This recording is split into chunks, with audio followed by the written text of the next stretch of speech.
Hello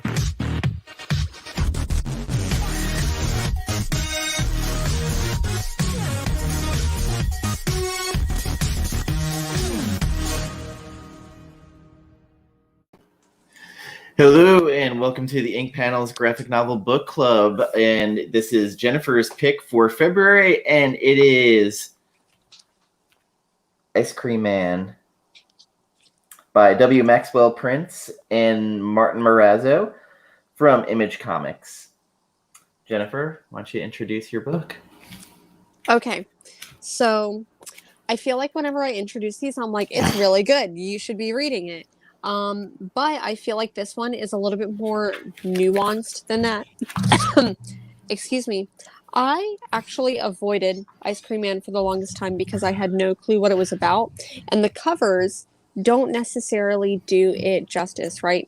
So I would say to best describe this is like a Black Mirror, Twilight Zone, weird romp into like sometimes psychological horror, sometimes gory horror, but it definitely, like, do not let the cover fool you. This is a horror title.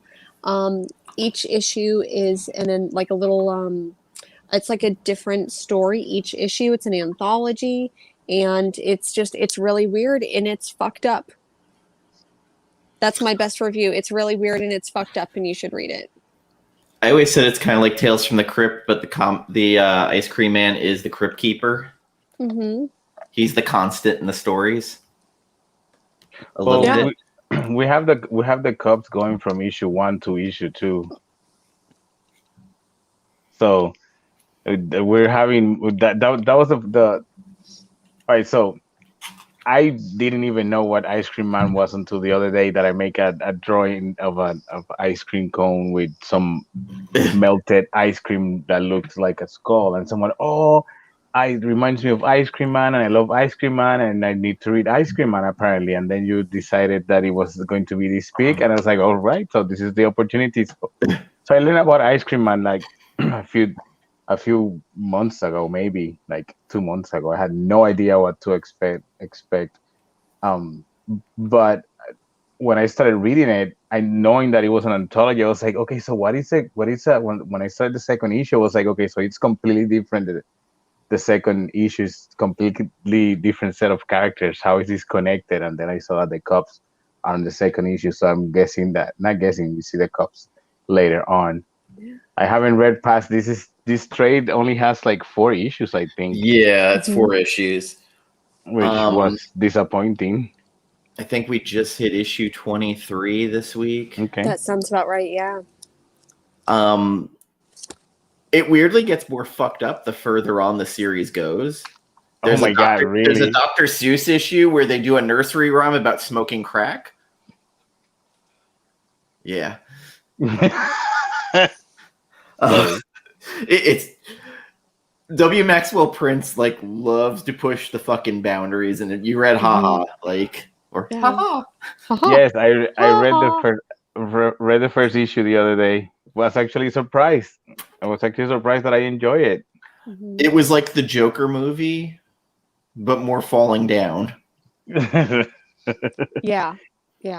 I think that in like the Joker movie, there's parts where you don't like that character, despite, like even giving I don't want to say giving a pass, but even for like maybe excusing some actions because of mental illness or things like that. But in issue number 1, the character, what is it? Is it Bartleby or Bartholomew or something? Whatever his name is, you feel bad for him the entire time. Like, there's nothing where you're like, well, he maybe deserved that. But maybe, since it's an anthology, we only get to see him for like literally half a day of his life, or maybe a whole day of his life. But so Brandon, the Dr. Seuss cover ones, it 100% has, there is even a Giving Tree part of it that they do. Yeah, W. Maxwell Prince has like a very fucked up perspective in mind, and even did like during the quarantine, he did Ice Cream Man quarantine comics, which eventually got published. Yeah. I remember his. I have it up here behind some books, so I'm not gonna like reach for it. I'm gonna try to attempt. But his book King of Nowhere Yes. was one of my absolute favorites of 2020. Another just really weird book, a little bit depressing, very, very weird, but not as horrific as this. More of that like magical realism or realistic magicalism. I don't know, whatever Acid it Trip. was.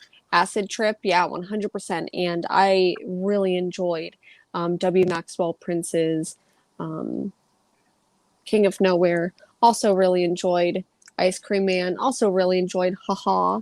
So I'm kind of curious to see if there's anything of W. Maxwell Prince's that I don't like. And he's a very quick email replier. Oh. I will give him credit for that too. Very nice. I come to appreciate that. I am W. not Maxwell good at Prince. email. Give me a book I won't like. Please and thank you. Replied. Why would you ask? Why would you ask that? I don't know, because I can't think of anything else off the top of my head that they've done. So I want to figure out if it's like, am I just reading the 3 of his that I just really, really like, or I really what is it? never heard of him until this book. Yeah. Yes, same. And the other and haha. That for some reason I thought it was ha ha ha. Mm-hmm. I don't know why I keep thinking that it has 3 has. So they're all funny connected story. covers. Apparently, Cameron Stewart was supposed to be the artist on here up until his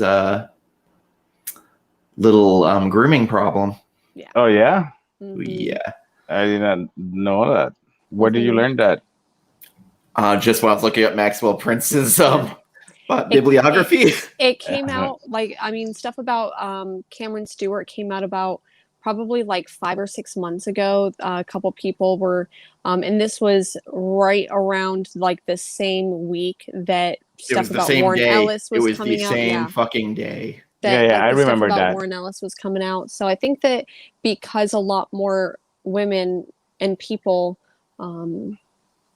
came out against Warren Ellis, and obviously I think Warren Ellis has a much, much bigger name. I think that overshadowed this other like little shadow Cameron Stewart. So he did Marvel Zombie. 1 Week in the Library. Oh, I picked and The Pursuit of Beautiful Things. 1 Week in the Library. I picked that one up in like one of my Powell's book hauls, and I haven't Scott Lobdell was a big one. That was a known. Jason Latour was one that shocked me. And so Gambit, Jason Latour liked the tattoo you did on my back, by the way, on Instagram. That's awesome. I saw his name mentioned. Yeah. It'll be pretty cool if they like my page too, you know? Yeah. Oh, we lost Jennifer. She's eating probably. She She got that crab. Yeah, she got the munchies, what she got. Mm-hmm. I don't blame her. I got the munchies too. All right, so issue 2 of this book. Okay, let's start with issue 1. Let's break it down issue by issue since they're each a different story.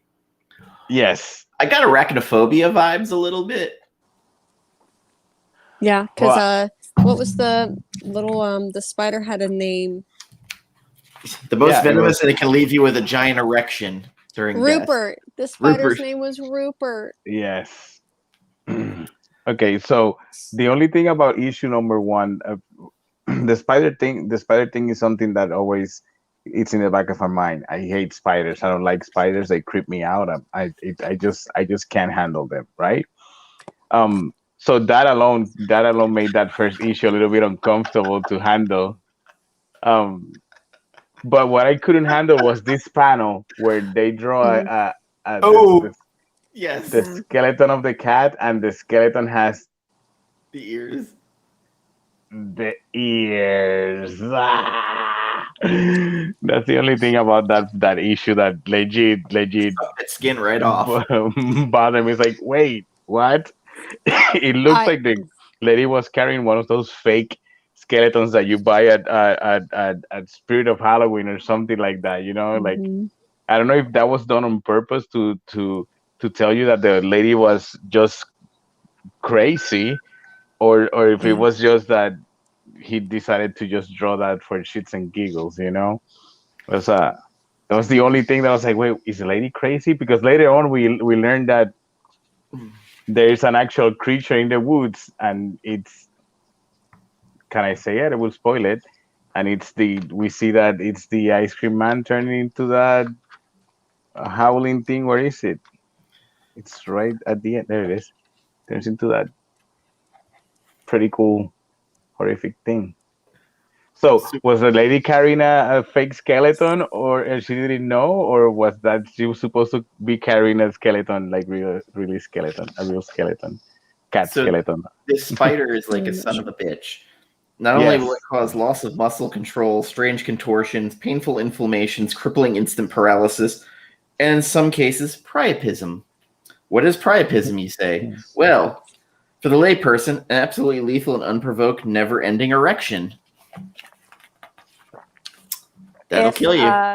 if That's your yeah. erection lasts more than 4 hours, call your local spider scientist. And I'm sure then there's like the parents who are just completely contorted and not moving.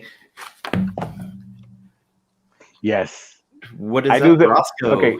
So I knew there was something wrong when the kid is alone buying the ice cream, and the ice cream man asked him, "So where's your parents?" And I was like, "I'm a big man." It's like, I want two Well, scoops. Two scoops.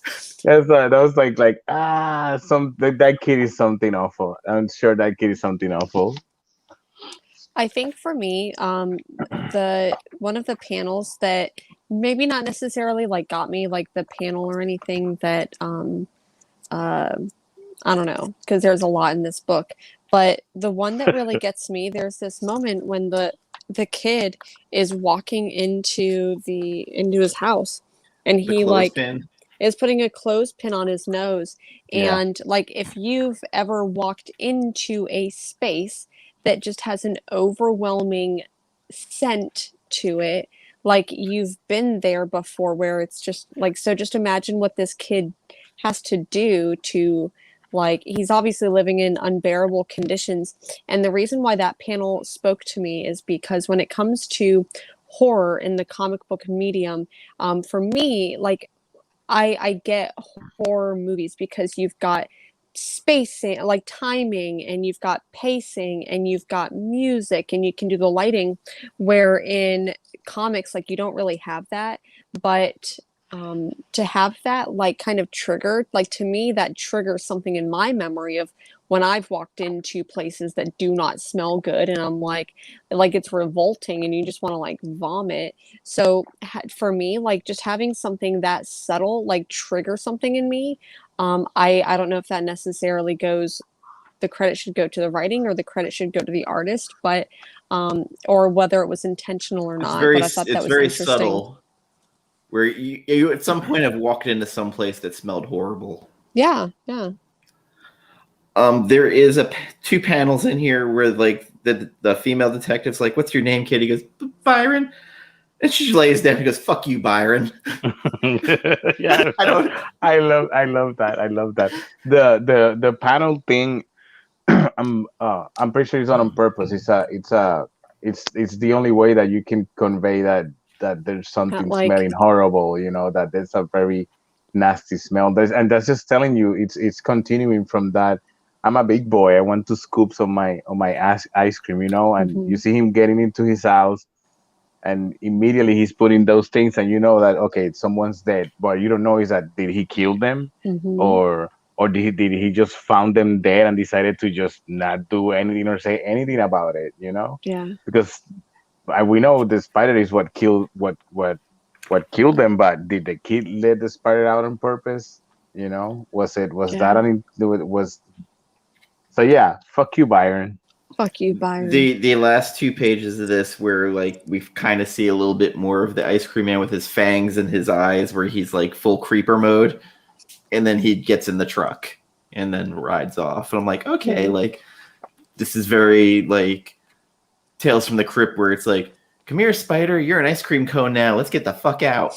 I don't know if that panel, I can't remember if that panel was like a variant cover at one point or like a second printing cover. I But think I it was a really- second print cover. It's in the trade at the end. Yeah, so I do wish that that was used as the main cover because when you look at this, like, you seriously do not think that you're about to see some very like shocking, gruesome, horrific type stories in here.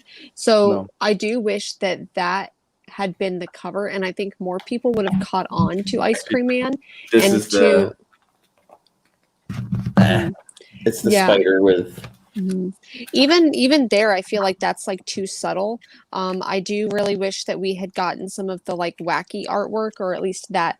I do think that if that panel was the cover, then more people would realize what Ice Cream Man is, because even I didn't even get into Ice Cream Man until there was like a second or third trade. So I wish that I had gotten into it sooner.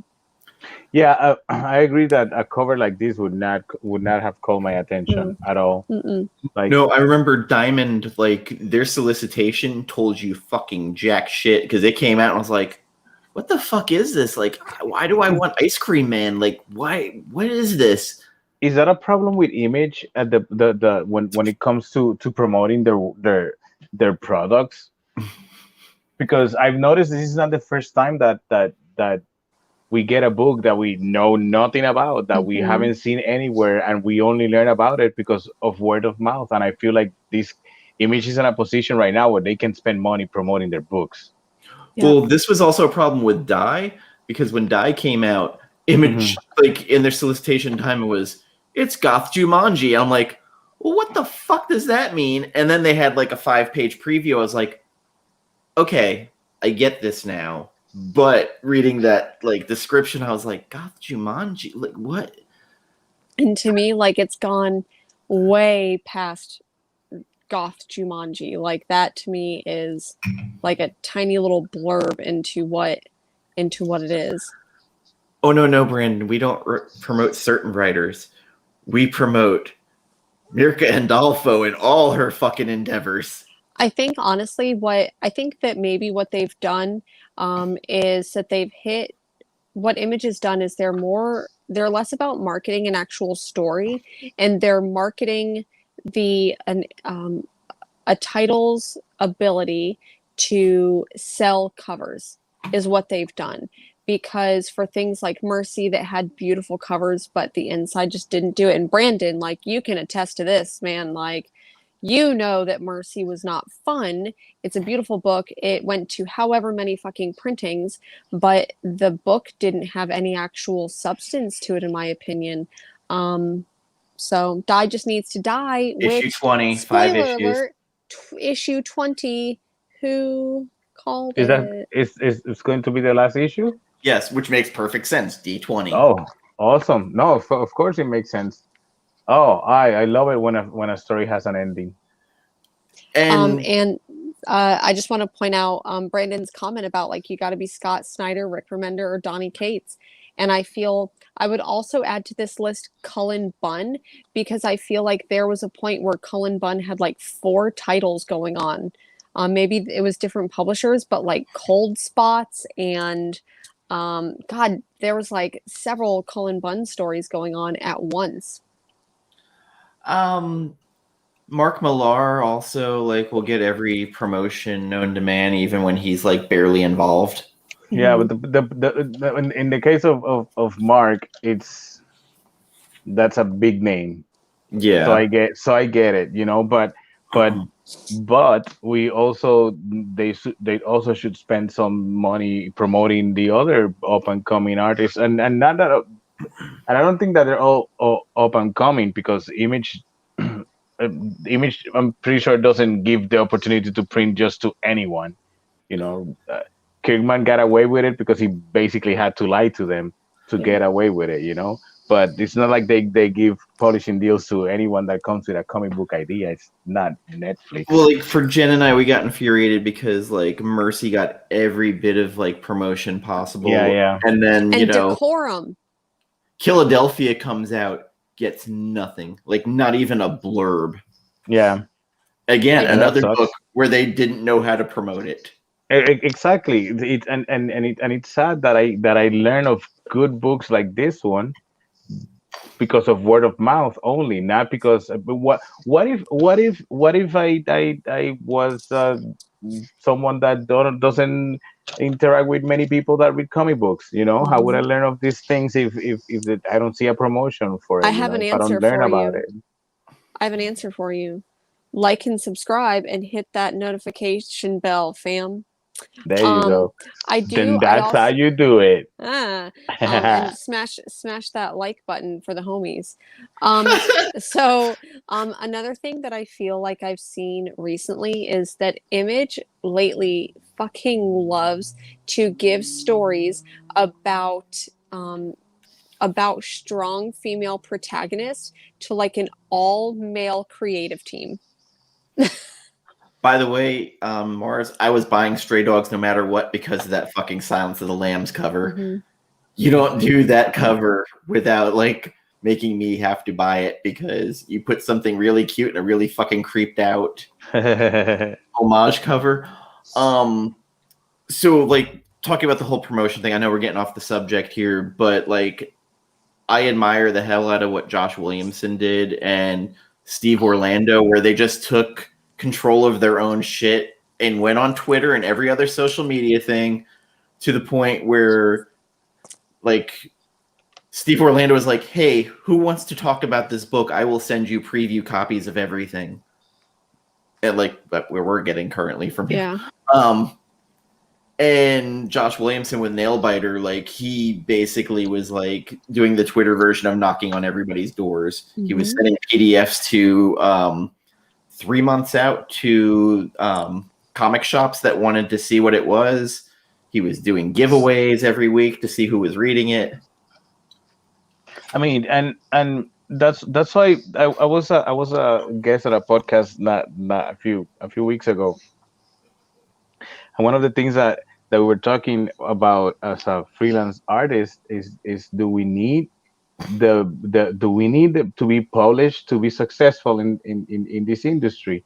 And I feel like right now we do need the to be published by a big name to get more exposure, obviously. But I feel like we are in a position right now where these companies need artists that have a big following, and these artists that have a big following get this following on their own. They do it without the need of the big publishers, you know.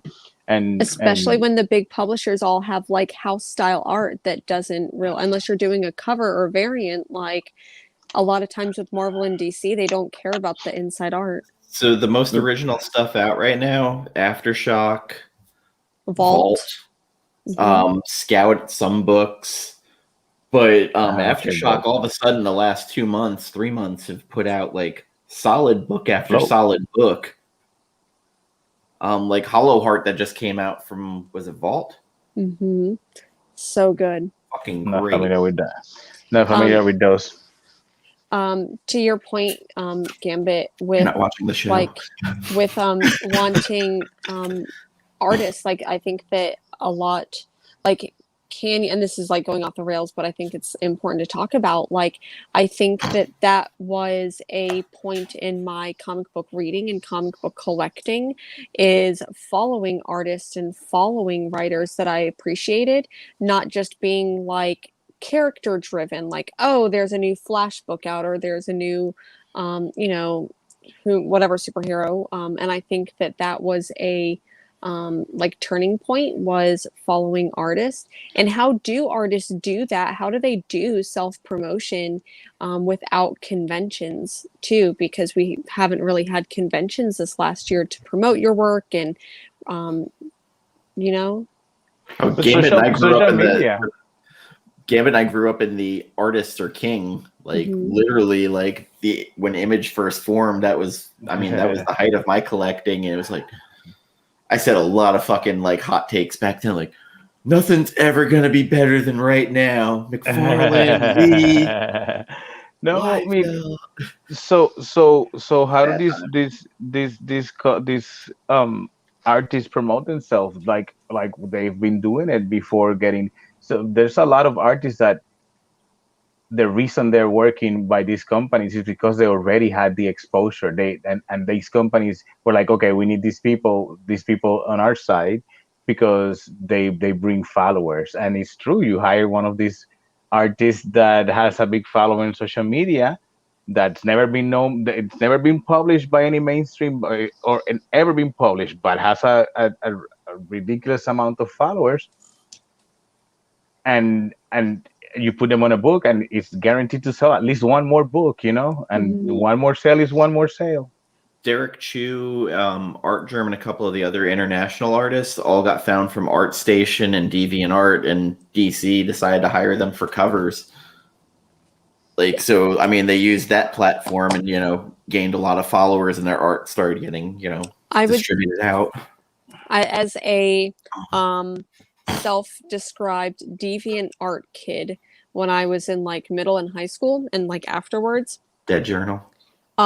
yeah, Dead Journal, who, more on deviant art, but I think that I don't necessarily know. Maybe it's just me like moving away from that platform and that site.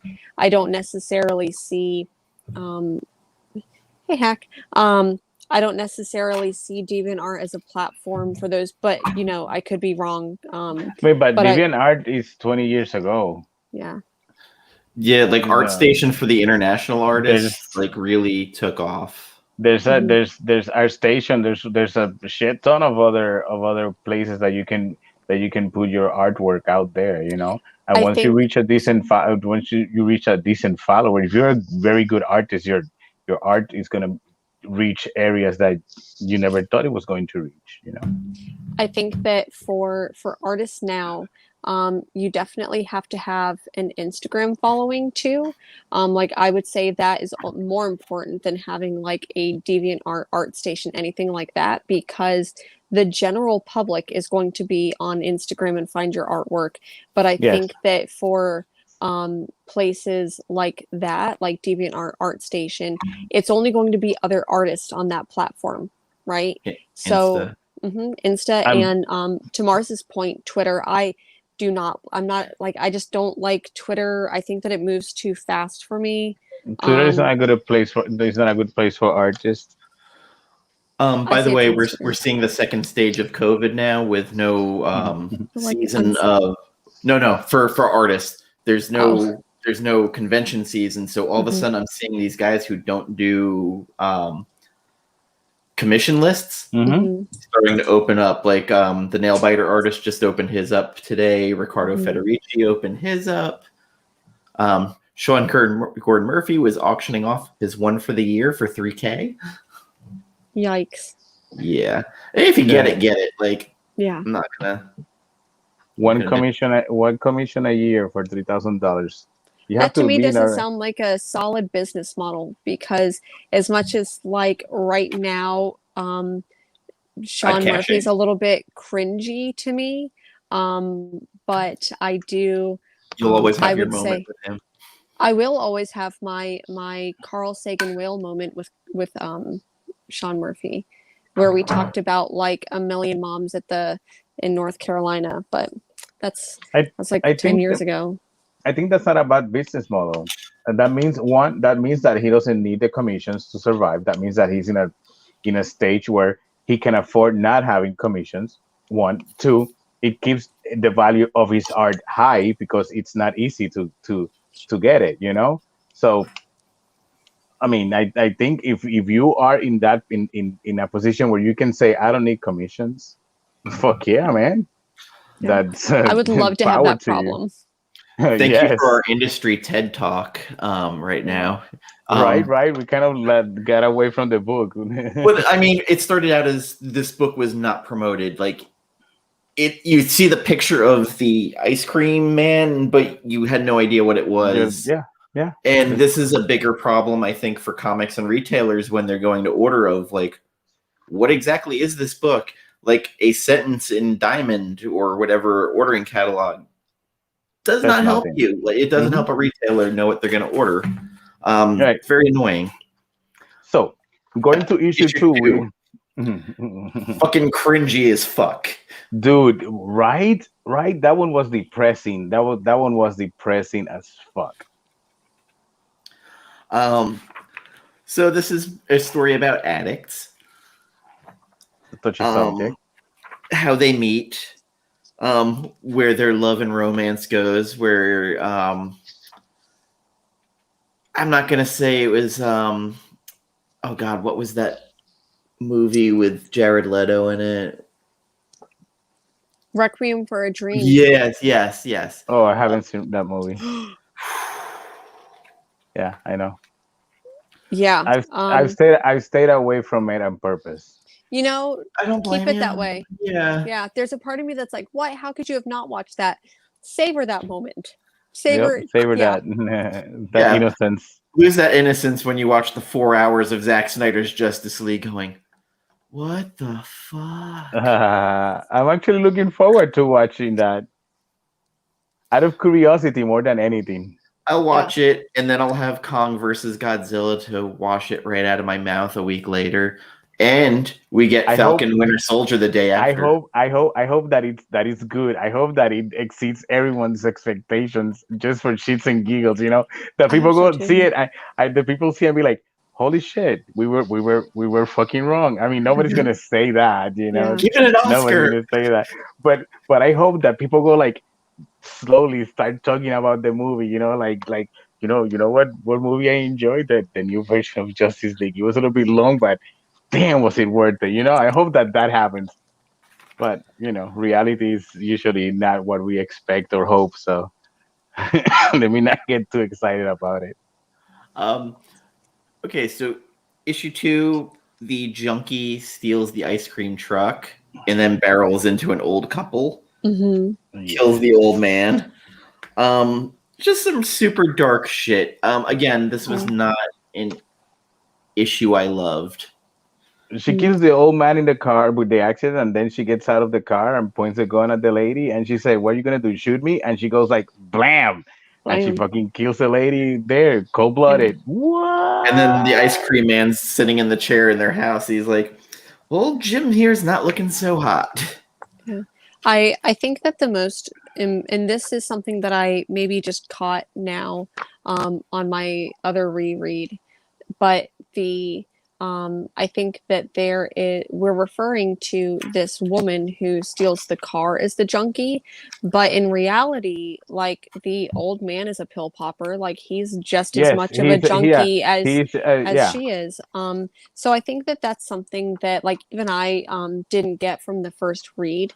Where going back and rereading it, I'm like, okay, was that kind of the purpose of the story? That it's not just heroin. It's exactly, and so that's the thing is that you know, especially in places like Florida and so many places, we see this opioid epidemic where we see people, and I'm going to go ahead and say regular people, but what I mean is people that you don't expect basically have a knee surgery or a hip surgery, or they have a medical procedure and they get addicted to these drugs, and they end up also going to extreme lengths to get it, and especially because it's more accessible. Doctors get kickbacks for prescribing, you know, this medicine.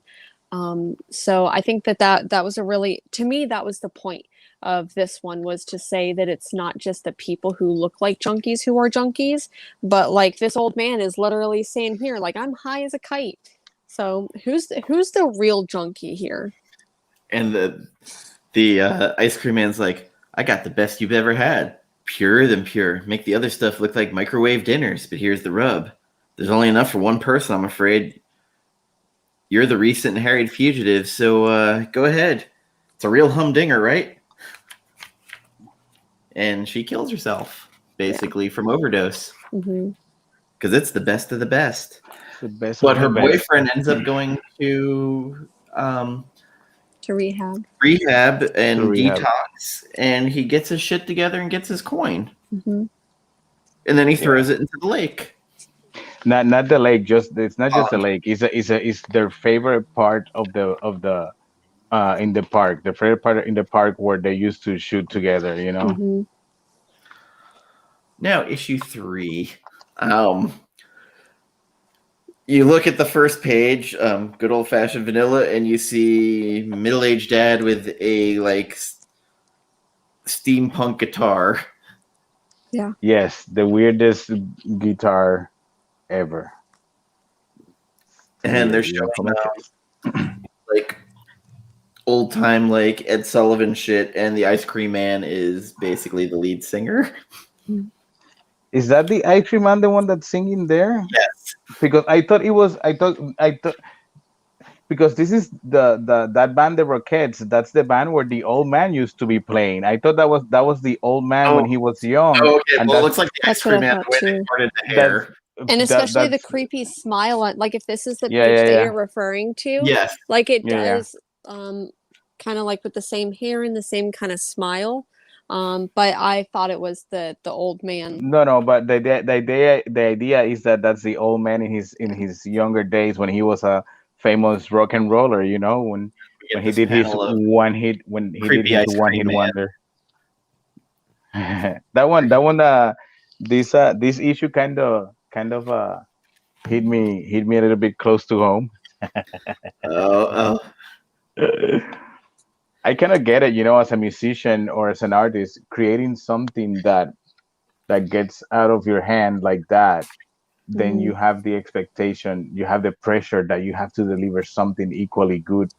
Not equally good, you have to deliver something better because people are expecting something better. That's why it's really difficult to top that first album when that first album is really good. Like Per Jam 10, after that first album, nothing that they released was good. Nothing topped that first album, you it know? got slower. Yeah, it's same with Nirvana after that. Well, technically Nevermind is not their first album, but that was the album that Yeah, why bam, didn't you they know? release any more records? There really something after that. Sorry. It's Courtney Love. It's her. Right? Didn't they release In Utero, which I think it was such a weak album. I did not like that album at all. Oh, in utero. Yeah, I did not like it. You know, it had some cool songs. Don't get me wrong, but when your previous project was so good, Hmm. you know, having the pressure of coming up with something that has to be better. It Who has knew to be who better knew than the that, drummer was gonna come and have like this right? monster Yeah. group that like has been going for over 25 years now? I I feel like if we didn't have if we were in a universe where Kurt Cobain didn't exist, we still would have gotten access to Dave Grohl. yeah. Oh, Chaos Comics coming in strong. Ooh, with the hot takes. Cool, that's your Um, opinion. what I think happens whenever Hey like Chris, how are first you doing? albums, what I think happens whenever like really good first albums come along is, and I think it took the band Mumford and Sons for me to realize this, and I know that's like 10 years ago, but when Mumford and Sons came out, I feel like that first album was so popular, and it was probably one of the last like physical CDs that I purchased, like from Best Buy or something. Really, you Um, bought that? Like I I did did, not yeah, picture that being in like. yeah. I mean, I I say this as being someone who owned Chumbawamba's Tub look, Thumper, okay, if I can't own fucked up shit like Ice Cream Man and then go and read something like My Little Pony Transformers, like what life am I living? Life is a beautiful and rich tapestry. So anyways, to my point about Mumford and Sons is that when that album came out, like I think that first album was like it was pretty strong. Like it had some real bangers, as the kids like to say. that and And the Twilight soundtrack. the Twilight soundtrack was better than it needed to be. But to my point was that Mumford and Sons, that first album was like it was good, like it had catchy songs. But then the second album came out like within the same year, and none of like there was maybe like one really good song and the other ones were kind of meh. And I think what happens, and I don't necessarily think this is what happened with like Nirvana, but what I realized is that I think that Mumford and Sons rose to like relative popularity so quickly that like their first album was like, this is awesome. Let's not take any time and record any new stuff. Let's put everything else that didn't make it to the first album, just put it on the second album. And it wasn't a superior album. And now they have faded into obscurity. So thank you. Bangers and mash. Yeah. Basically, like Mumford and Sons, I was like, it's like more Irish, a more Irish version of Maroon 5. Oh my god. Except with not as bad tattoos that look like they were like coloring book tattoos. Jen just got the look. So with issue 3 of with issue he goes issue into his 3. basement, and all of a sudden there's a spaceman down there, and there's like little references like, this is Major Tom to ground control, ready for extraction in 10, 9, and it becomes an acid trip. Yeah. Like through like rock and roll history. Yes. Yeah. I like that all these characters are Siggy, Eleanor Rigby, Captain Jack, Major Tom, all these characters from this is the song people, you know, that's and they give him this amazing guitar. It's still weird, but it's supposed to be the Hendrix Stratoblaster. And he needs to play it to save the universe. You know, this reminds me, this issue reminds me of that show on Netflix called The Midnight Gospels. Holy shit, what a weird show, but highly recommended. Anyway, so this issue, I thought that each issue was gonna end with a bad note, you know, with a really sour taste. But this one, I feel like, although we learned at the end of this issue that it was all in his head, that he was just tripping balls when he ate that ice cream. And he's back at the diner still sad and depressed because he only has that one hit wonder. That I feel like it didn't end in such a bad note, you know? It's like, okay, it was all in your head. Okay, I get it. It's sad because it's sad, but it's not as depressing as the previous 2 issues that they did ended very fucking depressing, you know? So I like that change of maybe pace there, that it wasn't that depressing at the end. So I think that out of all of them, this one almost feels the most realistic because, like you mentioned, how it's relatable. And I do think that all of us, as we get older, we have that moment where, like, those maybe the dreams and aspirations that we had in our 20s. I mean, we can still have them, but I think that we start to realize that we're getting older and the only thing that stops it is death. Like, maybe that's just the panic attack that I live every night thinking about my mortality. But I think that this one is that, like, just psychological, like, relatable, like we all have things, aspirations that we want to do, but then the realization of real life and shit like work and families and responsibilities gets in the way of those, like, dreams. But it's like, I don't know. I won't go off too much on a tangent on that one, because it'd probably be more depressing than this book. But I think you're right. This one, that third issue, is the most relatable. Issue 4, I did not love. Issue I like the last couple was pages. My favorite. See, now you're just being contrary. I 100%. I knew, I was like, I want to say that issue 4 was my absolute favorite. But why did you not like it?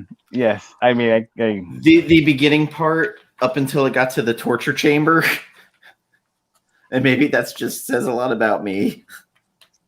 What, you didn't like the all of the funeral part? Yeah, I don't know, like it weirdly bored me. Okay. And after you go from those last 2 issues to this, like, not a whole lot happened until all of a sudden the guy's being pinned up on the wheel, his head's being opened up by dogs. Yeah, that's interesting because he obviously is somewhere, because they show him somewhere, And then all the and clarinets playing, and he's screaming, yes, "This is not okay." and he's asking, "Am I in hell?" And he goes through all the traumas of his dad leaving him again. I thought it was I think it was super creepy that they dug up the body for dad to Mhm. Dog, yeah, that. I so I that think dad could hug him. that's why I loved it because I thought that was so sweet. Like the dad like doesn't know.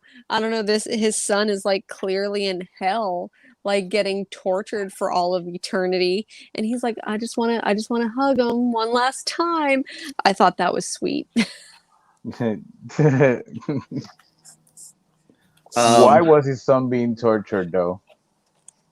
Mm, I think this they with this issue he opens a door to a little bit more than just supernatural events going on yeah. so the last in couple a of small town. the last couple of pages lead into something that goes on in the next volume. Yeah, I And this mean, has a very Steve Dillon art style at the end when yes, we see the cowboy pop up. Very yes. preacher. This Yes. I thought the same thing that it was very preacher-ish, so that's very good. I don't say that in a bad way. I say that in a if you manage to if you manage to give me in a few pages that whole preacher feeling, you did a good job as an Yeah. artist. Mhm. It's mainly the facial expressions he gives to Caleb. Yeah. Like it's very Jesse Custer. I just Mm. want to know who the dude with those sweet cowboy boots is. We find out it's the ice cream man's brother. I Mm. imagine that it has to be Yeah. his brother. And I there's a don't. whole origin issue of them in space. Mm. Also, they're aliens. I thought they were. I thought he was a demon or some It could sort. be both. Like they don't really ever say, but they're clearly on another planet. Mm. But it's an interesting origin story. Like totally, like once you get the mythology, it's almost like Abel and Cain.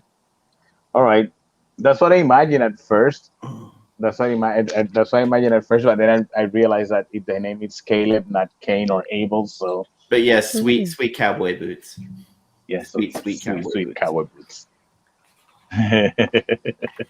Weirdly, like I know a lot of people complain about this art, but at the same time, I feel like if there was a better artist on it, it would take away from the story.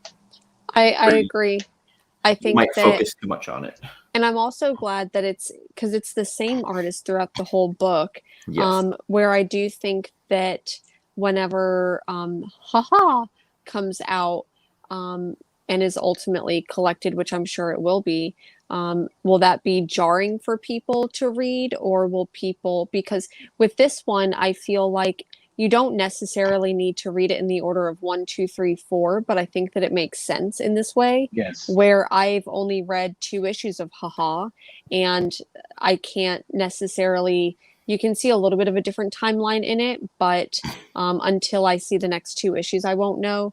But I think that it will be very jarring to read in a trade paperback format. Haha, will with the different artists for that reason. Like it won't feel like one consistent story. So Department of Truth came out and they switched artists to the Wasp artist for Marvel, Elsa Mhm. Chartier.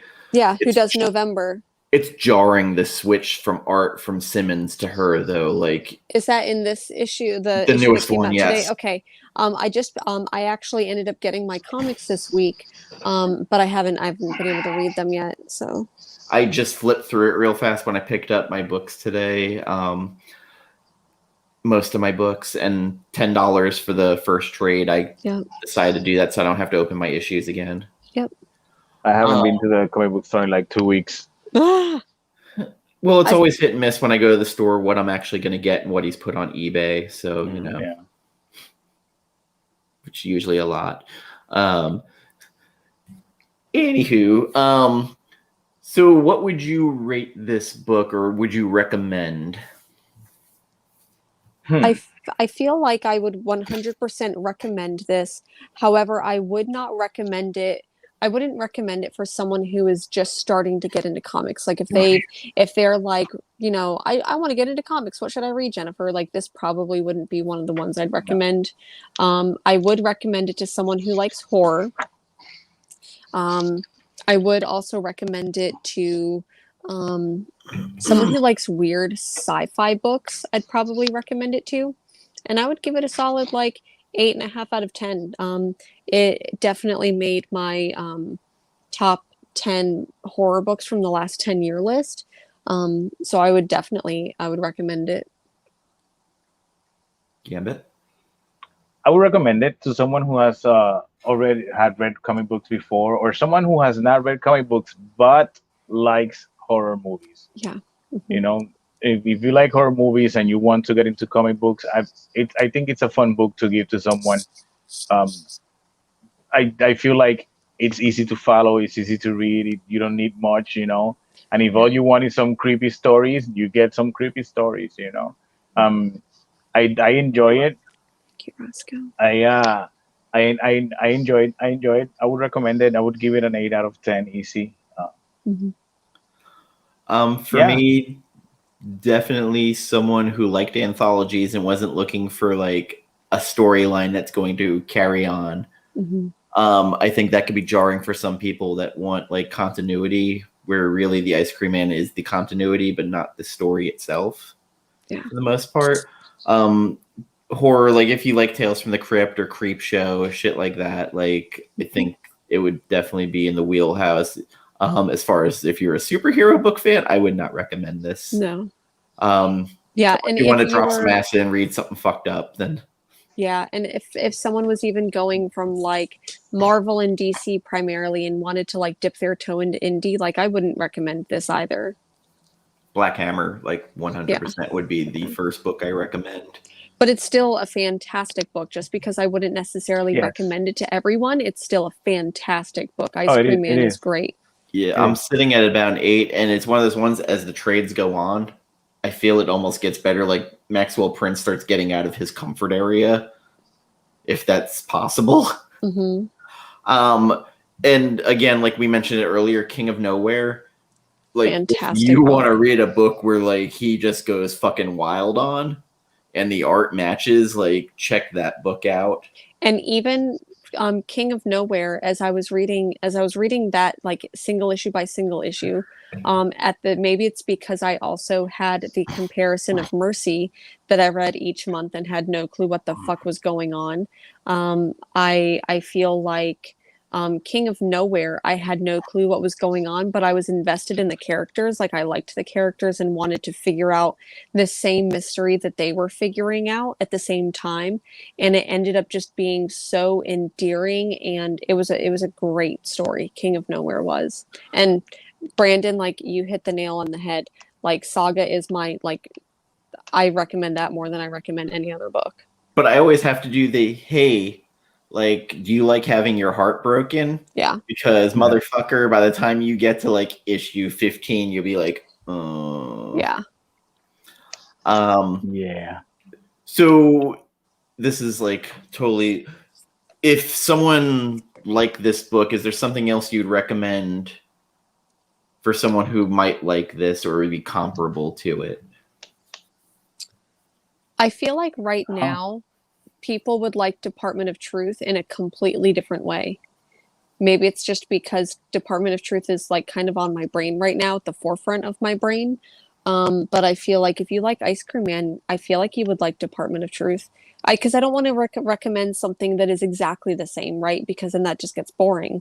So I feel like I would also recommend Department of Truth. I honestly don't know what to recommend that would be similar to this right now. Because I'm not a horror fan, so it's not that I can't enjoy horror. It's just that it's not something that I actively look to consume. So I honestly, something similar to Ice Cream Man, I don't have anything right now on the top of my head. I would say I can recommend you a shit ton of other books. Yeah, yeah.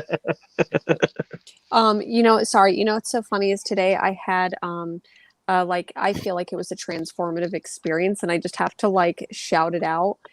So today I went into my one of the local stores that I go to every week, Books with Pictures, and a customer went in there and said something along the lines of like, yeah, I'm looking for like sci-fi, like I'm looking for like sci-fi fantasy books, but with like strong feminist values. It was something along those lines. And the person was like, my partner and I are like getting into comics.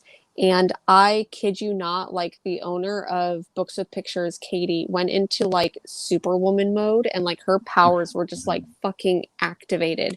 And like As you to throw somebody aside and be like, listen, I got this. well, I wanted to. Every like part of my body, every skin cell was like start just fucking shouting in this comic book store right now. But I held my cool, and Katie did a fantastic job like doing her thing and recommending some great books. But they did say something about how they liked Star Wars, and Katie recommended Dr. Aphra, which like love Dr. Aphra. So I did have to chime in and I'm like, hey, like you say that you like Dr. Aphra. Man-eater. Oh, Chris. Man-eater. I won't get into, she recommended Invisible Kingdom and Bitch Planet and things like that. So like I said, her superpowers got activated and she is just a goddess among us mere mortals. But the customer, she recommended Dr. Aphra to the customer, which was perfect because they said they really liked Star Wars. And I did interject at one point because I was like, hey, if you really like Dr. Aphra, I think that you would actually like High Republic. And hey, it just so happens that the first issue came out today of Star Wars High Republic, the third printing. So, and the person was like, That's what some do you third mean printing. third printing? And I like, it was kind of cute, like interacting with this like person who just really wants to get into comics. And I don't know if this person is out there watching this. Thank you for that beautiful moment. For me, I think these three books aren't quite like Ice Cream Man because I don't really think there's a book like Ice Cream Man currently.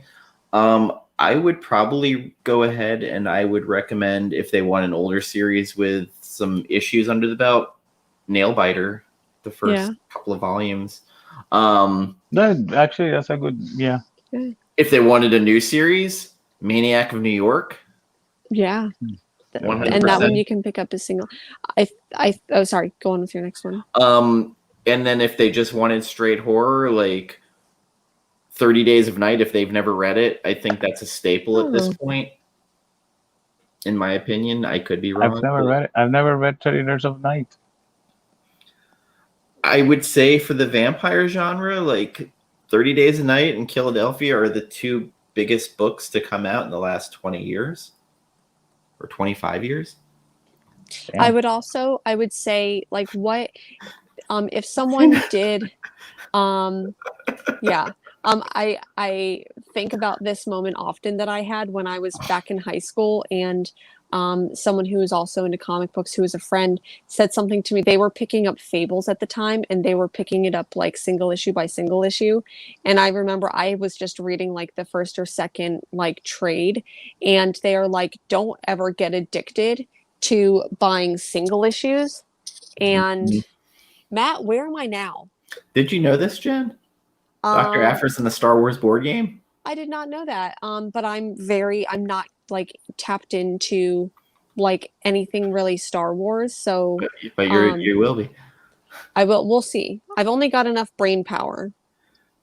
What I would say is that Cyclops sucks. I hate Cyclops. I also and I won't get into could go on. But I like Dad Cyclops with Fuckboy Cable from Tennis. That is true. Because it's very like be home my for dinner. Son! Where's my son?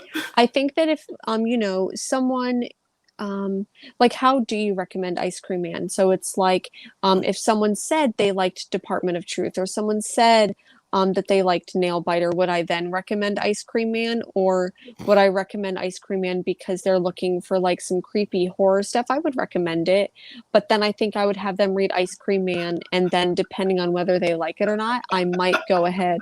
If you like Cyclops, you're a cop. Yeah. They say that. Thank you, Fuckboy Cable and Domino. Yeah. I like that we made Fuckboy Cable a thing. It's a thing. It's a thing. Now we just Fuckboy need to get Cable. more like, I mean, it lives rent free in my head, but I need to see on ink and paper Werewolf or Wolverine, Cyclops, Jean Grey. I need to see them smashing. Like smashing. Like if you read Gambit, the there's your fourth next issue, commission. if you read the fourth issue of Lonely Receiver, I need that issue, but between those three. Okay. I will all let you go explore the wild and crazy fourth issue of Lonely fucking Receiver. The eye remove. Oh boy. What is the name of that book again? Lonely Receiver. Lonely Receiver.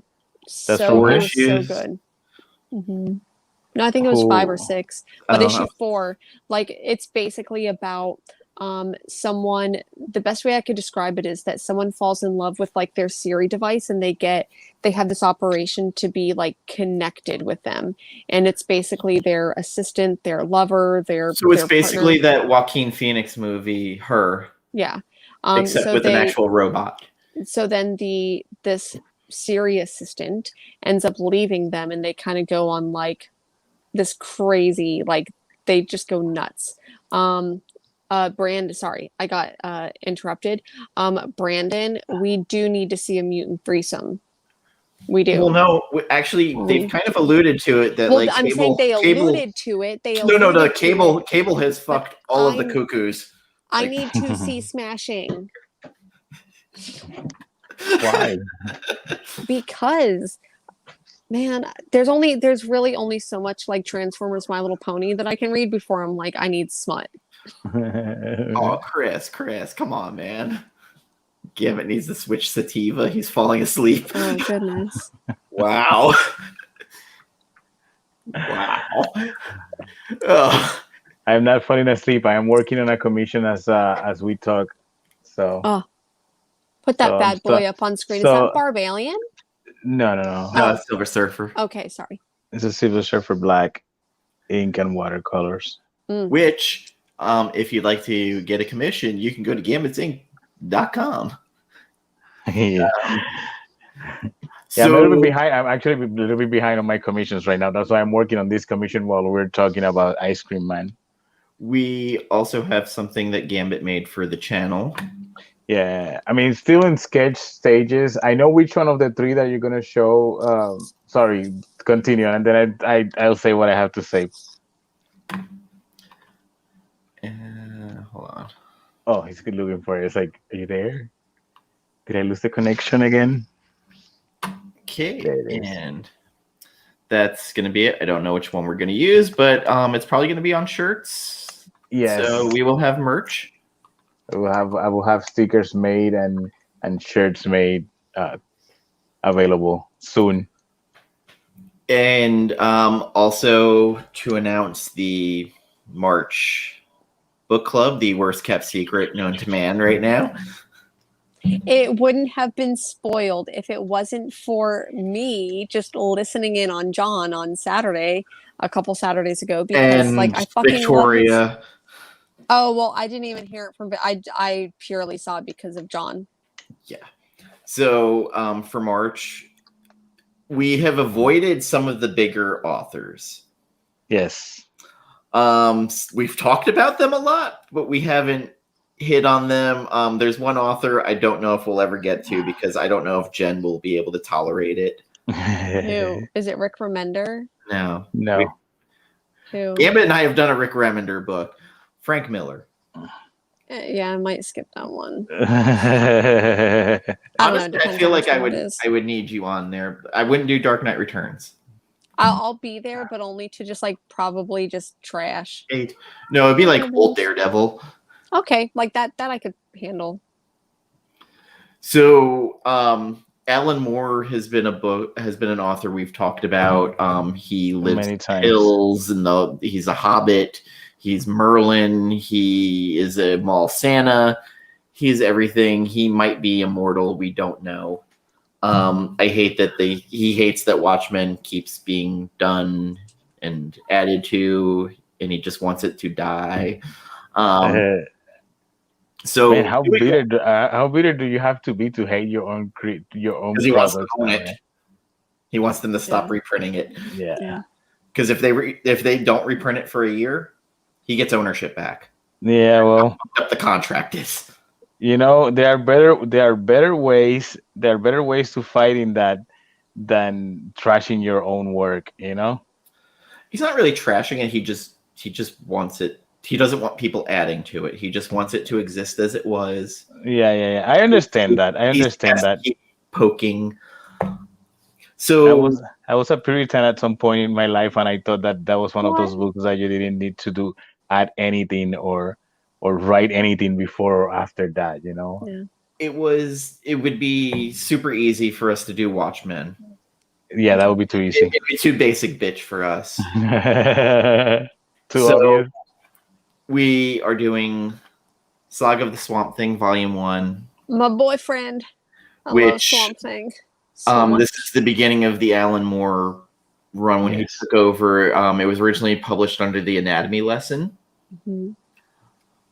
This is him coming in and undoing everything Len Wein did and adding to the or at least I changing it up.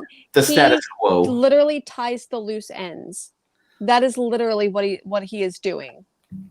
He turns it from a creature into a god. Okay. He did the right thing. This becomes a love story that becomes one of the most beautiful love stories in comic literature. Okay. Yeah, I said it. My love for Swamp Thing is what you're referring to.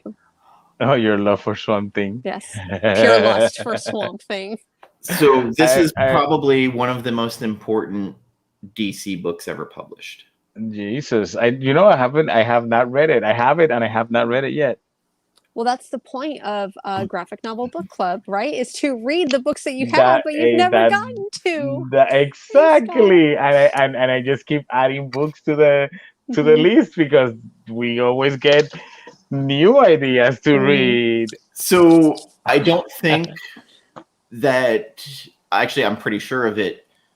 Neil Gaiman has said without reading this, he didn't think that he had a place in comics. Yeah. What he wanted to write. Mm-hmm. That makes a lot of sense. Vertigo does not exist without this book. Yeah. Constantine came out of this book. Yeah. And again, this is one of the most beautiful love stories mixed with gothic horror. Sorry, I just have to say really quick because today I put a story up on my Instagram and I'm like, hey, everyone, I'm not going to get new comics in. Like, what single issues should I be buying? And Scott, I think you recommended a Swamp Thing book. I looked for it. They literally had the one before it and the one after, but they did not. And it was Swamp Thing. And like, literally, that was the one they didn't have. So for this episode, I had approached people as I came up with it because after we did our Rodney Barnes interview, I was like, you know what? Fuck this. I'm doing Swamp Thing because Rodney Barnes is one of the biggest Swamp Thing fans. Like literally he has the entire run CGC graded. Yeah. So can I approached I want to show you something. Like, I don't think that he's posted it on Instagram, but my partner draws as well. And he actually drew Rodney Barnes for Swamp Thing. So he drew Rodney Barnes as Swamp Thing. That's awesome. Rodney would love that. Funny. That's why I don't think he's posted it on Instagram yet, but hopefully he does soon. Rodney would so love Rodney that. Barnes for Swamp Thing. Like literally Rodney would love that. Yeah. So for this episode coming up, I had approached them before I had announced it, and of course, as I said before, John kind of went on his show. It was like, hey, by the way, I'm reading this. So John's Comics with Kids will be joining us. Victoria Read Across the Stars will be joining us. The Comic Queen Net will be joining us. If schedules hold up, it's always iffy because she can only do later at night. So we'll see how that works. If we have the space, if anybody in our little circle wants to join us, hit up Jen or I, and we will see if we could fit in. I can hold up to 10 people, but I don't want 10 people. I'll put it that way. That's too much people. That's too much. I will go ahead and try to use magical powers and to summon Alan Moore to join us. I'd retire. I'd fucking retire the day after. I was like, it will never get better.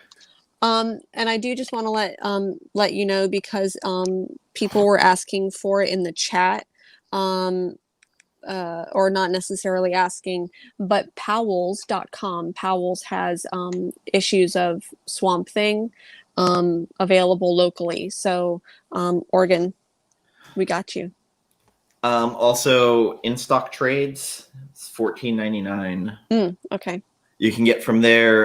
They're owned by DCBS, aka Lunar Distribution. Yeah. I mean, any of your LCSs will be able to order it. Basically, it is a constantly in stock book.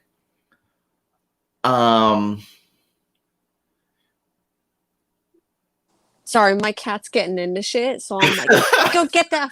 I'm used to that. My cat is constantly in shit. He didn't even join me for this. Buddy, what's up? You were talking about horror books. I don't know where mine are. So he's like, okay. I can't eat ice cream. I'm the sweets ice cream. So Gambit, we never talked to you about this. What are you reading currently? What am I reading currently? I'm up to date with all the X-Men books. No, I'm 2 weeks behind on all the X-Men stuff. Same thing. Strange Adventures. I read the first issue of Last Ronin when it came out. That was, I think, the only thing different that I've read in a while. I read the Cimmerian issues, and those were really cool. What did you think of? I just got Last Ronin too. I just got that today. What were you thinking about Strange Adventures? Because I know Jen said it might be better as a trade for her. Well, so far I feel like I'm reading Mr. Miracle again. Oh. Someone else said that too, that it felt like it was rehashing Mr. Miracle. It's not exactly the same as Mr. Miracle as Doctor Strange. It's the same as Iron Man 1. It's more like I feel like I'm reading Mr. Miracle in the sense that we're having these. We're seeing two things at the same time, kind of. Like we're following two stories at the same time. It felt like a Mr. Terrific book for a little bit. For a little bit, I feel like they didn't use Mr. Terrific as much as I thought they were going to use it. Mm-hmm. I don't know. I just feel like I've read that book before. I'll get back to you, Brandon, about that as we get closer. I kind of agree with you, Gambit. I feel like I think that when Strange Adventures wraps up, I'm going to have to read it all at once. The back and forth and everything. I just need to sit down and consume it in one. Yeah, in one sitting to see if it reads differently. Maybe reading it in one sitting, maybe it'll see differently. Oh, I did just finish watching the Superman and Lois episode that came out yesterday.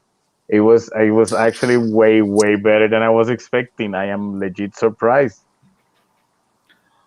Have you been reading Batman Catwoman? Nope, not even. I didn't even try. I caved. You caved and you bought it, right? I didn't buy it. I did. I've been buying and trying to keep up with it, and it's not doing it. So I think it's supposed to be 12 issues, and I'm not going to be along for that ride. But I just ordered my Hox Pox hardcover, though. Of course you did. $32. So good. I can't turn that down. It's $100 for the Ten of Swords hardcover. Wow. Are you kidding me? 22 issues though, so Well, yeah. Well, with Marvel, all you have to do is wait a few months, and you'll find it on sale on one of your local comic book stores. You'll see. Brandon. Like, what are we talking about here? Catwoman's cheeks, like. I think you know what cheeks he is referring to, and you're giving cheeks, me right? slack for being like, I want a mutant threesome, and then here you are talking about Catwoman cheeks. See how it is. I also talk about Swamp Thing's cheeks a lot. Dead ass though. His fruit, his sex fruit. I wonder if Swamp Thing has a John Constantine tattoo. It has a what? I don't think I don't think he could tattoo a plant. You don't think so? So Swamp Thing has. You can carve a plant. Chiquita banana sticker on it.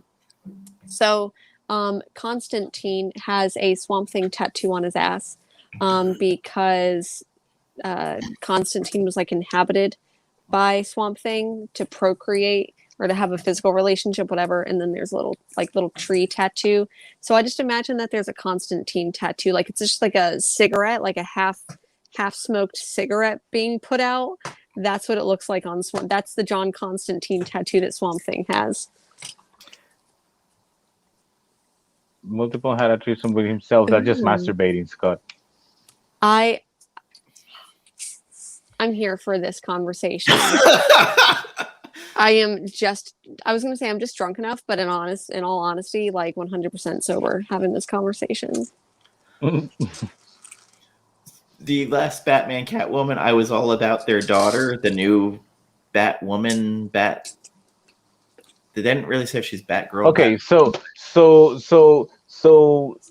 where is, because I stopped reading Batman a while ago. Where is Batman right now? Like the main title. Where is Batman in the continuity? Because I know everything that's Marvel Metal, it's its own thing. James Tinian's throwing shit at the wall, going new character. Miracle Molly, who's they're introducing, like. I like the idea of Miracle Molly. So where is Batman Catwoman happening in terms of continuity? I don't care about that honestly, because I legit feel like right now at this point it doesn't even fucking matter. But I'm just curious as to where is it in times of continuity with what DC was doing with that title, with Batman. It's all of them. So Batman and Catwoman are still a thing. Sort of at the same time that whatever's happening in Detective and Batman. So the Batman Catwoman book is its own thing. It jumps in time. The Phantasm's in it from Mask of the Phantasm. It jumps to the future after Bruce is dead. Okay, so Batman Catwoman, it's out of continuity. Okay, so it's its own thing. Okay, I think that's the only way I will actually give it a try and read it. I feel like Moore's disappointed with everything he puts out. Like eventually, he just seems like that kind of guy who's just like, I did a thing. I'm going to go back to my hobbit hole. I have a question for Gore because I feel like, has Gore read Jerusalem by Alan Moore? Because Gore reads like everything. Gore has read everything front to back to front, and I feel like if anyone had read Jerusalem, it would have been Gore. Please tell me that you have read it. And if you have, I know that was the one thing that was supposed to fix this timeline that we're in, this darkest of timeline that we're in. Oh, God, we're back to COVID talk. We're still in COVID. That's the thing. Like, we're not I mean, we're back to COVID talk. We're still in COVID. We're still in COVID talk. We haven't left. Oh, no. We were doing the no comic episodes where, like, we started going, has anybody read Jerusalem? Like, someone got an audiobook and turned it off. Like, I think it was Cynthia's partner. I not interested. I saw the audiobook, how many hours it was, and I was like, no. No. And I can't even imagine reading it because you open the book, the text is so small. There's so many words. Oh my God. And this book is fucking gigantic. And what is it about? I Legit, don't know. what is No. it about? No clue. Someone So- please tell us. So Even nobody has on ever the read back this of the- book? Even the text on the back of the book is fucking tiny and a lot on there. Oh my god. No. 100%. He had one of the greatest editors, Karen Barger. Yeah. Like, she let them do everything. They Mhm. was like, Neil Gaiman, sure, do whatever you want. Like, Yep. I love this script. Alan Moore wouldn't have a mutant threesome. He would have a wizard threesome. Thank you. I would. I'd have a mutant threesome with Alan Moore. Wait, what? Him and Grant Morrison are going to have their wizard fight. They're going to Yes. save the world. Or end the world. One of the above. I don't Which know. I which think one's ending the world darker. is really saving it at this point. Like the two At are this not point, mutually yeah. exclusive. And I Yeah. imagine Grant Morrison coming out with some like whacked out button up shirt for this fight. Maybe a Button-up duster shirt. coat. Some like cool little boots. Because I watched that documentary. Like everything, he looks like he escaped the 70s at times. Ooh. Very much so. That documentary is great. You don't know if you like him or if he's just all like full of himself, and I think it's both. Them. What documentary is that? What is the name of it?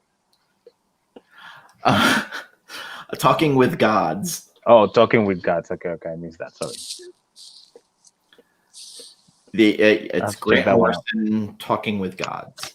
It's on YouTube. You can watch it and just marvel at the people talking about their experiences with Grant. And just a reminder, Grant Morrison uses they, them pronouns. They identify as non-binary.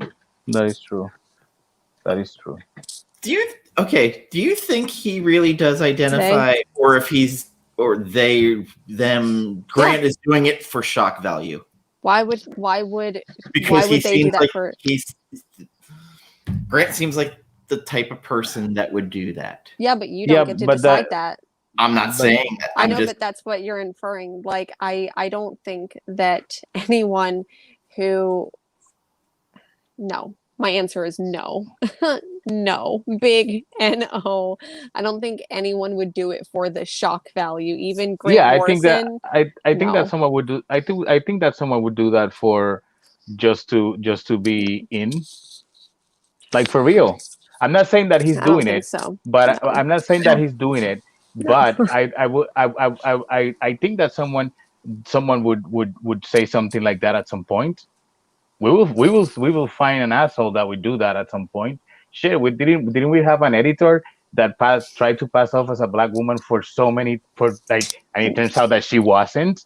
Well, we do also have a current Marvel editor who basically did yellowface to get himself a job. So Akira Yoshida. So I'm not saying like I'm not putting it past like straight white dudes to pull some shit like that, but I'm saying that if someone comes out and says that they are non-binary, I don't think that someone like Grant Morrison who is in like I don't think that someone would do that just for the shock value, even for someone who has done shock value type things like Grant Morrison. No. Yeah, it was just like one day I'm like, at the same time, like I read it, I was like, okay, I'm not surprised. Mm-hmm. But then I'm like, okay, could this be shtick?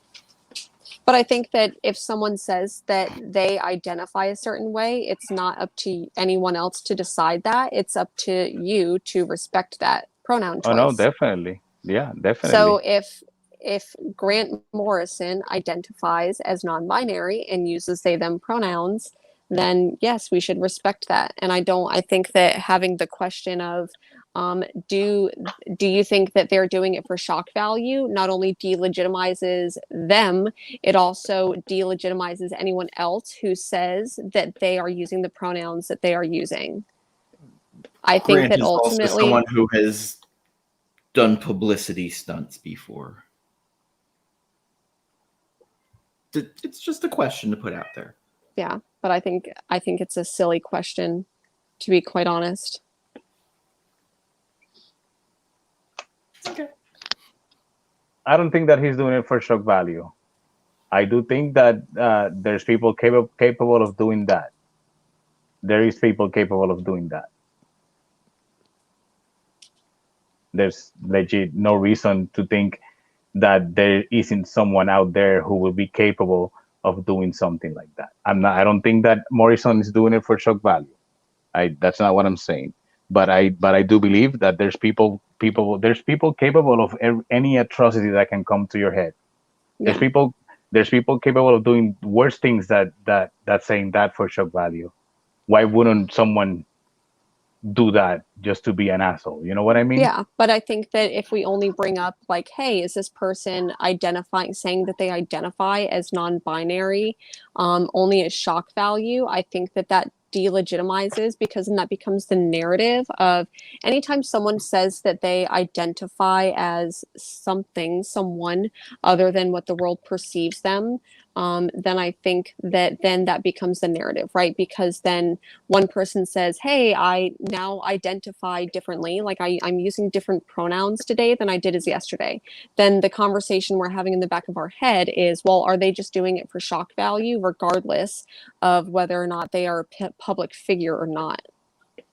And when, especially for people who, especially trans women, and especially Black trans women, who the average lifespan for a Black trans woman is 35 years old. So about 10 years younger than both of you. And I think that when the conversation of how we're perceiving someone's pronouns, we can see this link between how someone identifies with their pronouns to direct violence against those marginalized people. We are delegitimizing it. So I think that if someone says, I identify as these pronouns, then we shouldn't be saying, well, do you think that they're doing it just for the shock value? I think that delegitimizes it. And then the conversation, that's just one step. It might feel like a tiny step, but it's a step towards violence against people who... I'm not saying question if Morrison is doing it for shock value or not. I'm not saying question anyone who says, in fact, the only reason I referred to Morrison as he in the previous minutes of this streaming tonight is because I legit forgot that he came out as they, because otherwise I would be referring to them as they. Yeah, and pronouns are really hard. I am not at all how he identifies, and I am not questioning at all anyone who comes out. And that's not what I'm saying. What I'm saying is, are there people capable to being that stupid? Yes, there's people capable, but I am not saying putting down anyone who comes out because it could be shock value. Never. That is not what I'm saying, and I am not saying that it. However, they identify themselves, that we don't have to respect it. That's not what I'm saying either. Morrison is they, and like I said, the only reason I said he, and I apologize for that, was because I legit totally forgot, because I honestly I'm not I'm not paying too much attention to those details, because it's not my concern, honestly.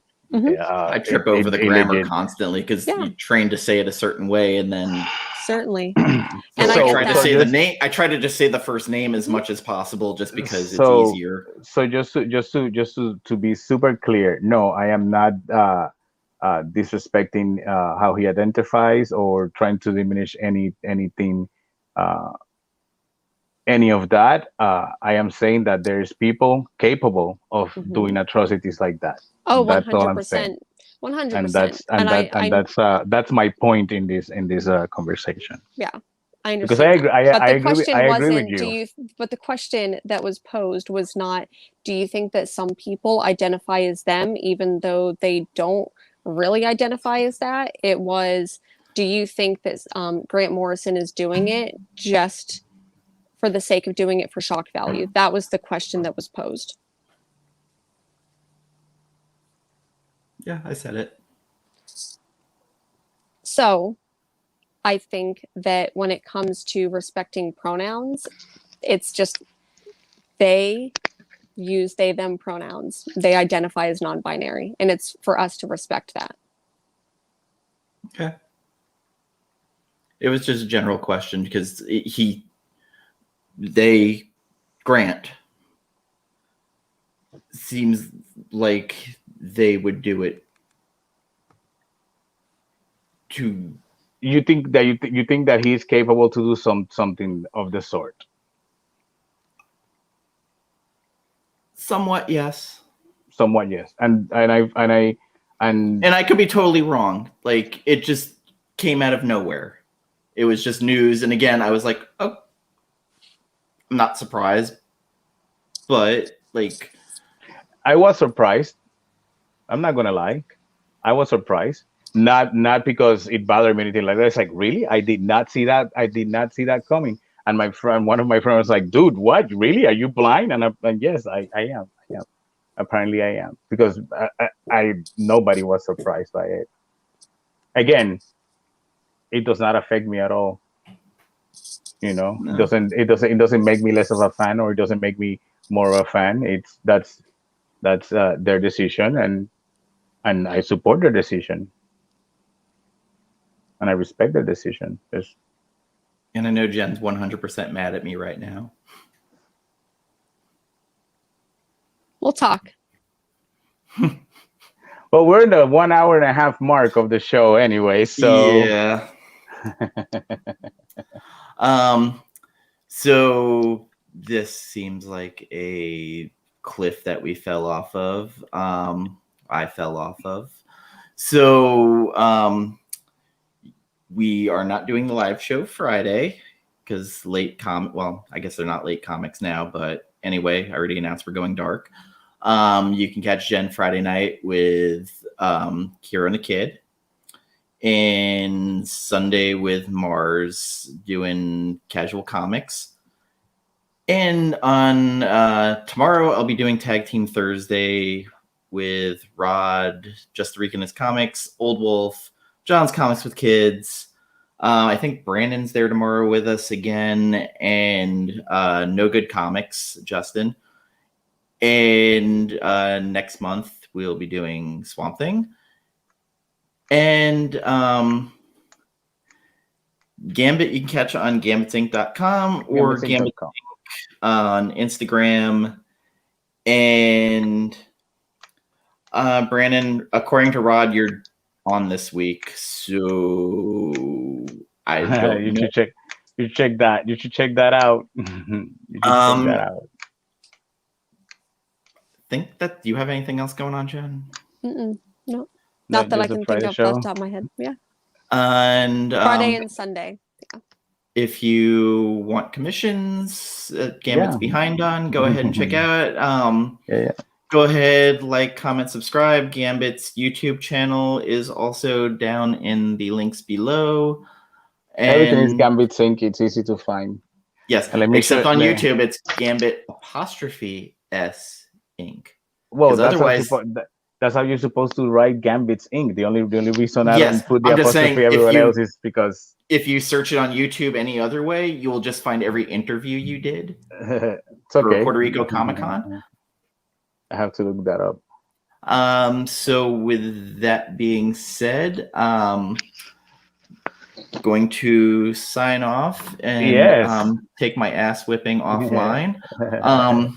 So take care, everybody, and we'll see you next time. All right, guys. Bye.